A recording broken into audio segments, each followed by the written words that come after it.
চন্দ্র, কন্দ ও শঙ্খের সঙ্গে। এই শুভ্রা দেবী চির কৌমার্য ও পবিত্রতার প্রতীক।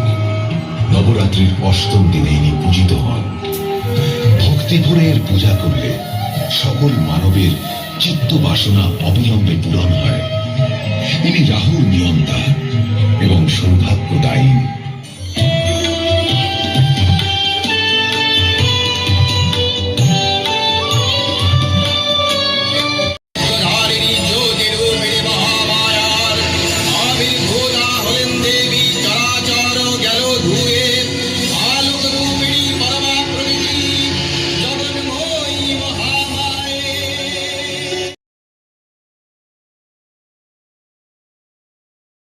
যাও কালী, কালী অপ্সরারা ইন্দ্রের প্রেরিতা, আমাদের অতিথি। এদের আপ্যায়িত করো আমাদের সামান্য আয়োজনে, যা আমাদের চিররীতি। যাও, অন্দরে যাও, আমি আসছি।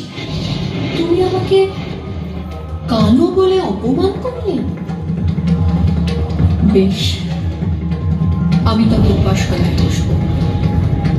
যতদিন আমি আমার দেহের কৃষ্ণকোষ ত্যাগ করে গৌরী হয়ে না উঠবো, ততদিন আমি তোমার সকাশে আর আসবো না।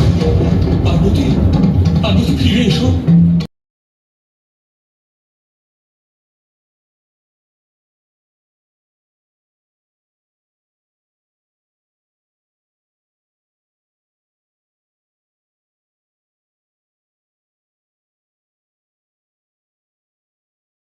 পেছনে ইন্দ্রের হয়তো তার চিত্ত বিক্ষিপ্ত করার কোন ছল আছে।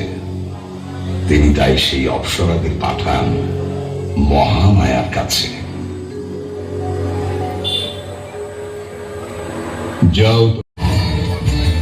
এই দেবী, আপনি কে? আমি মূল প্রকৃতি, আমি পরম ব্রহ্ম, আমি সগুণ, নির্গুণ এবং একাধারে শিব শক্তি, উভয় স্বরূপ। একসময় মহাদেব যখন কৈলাসে বসবাস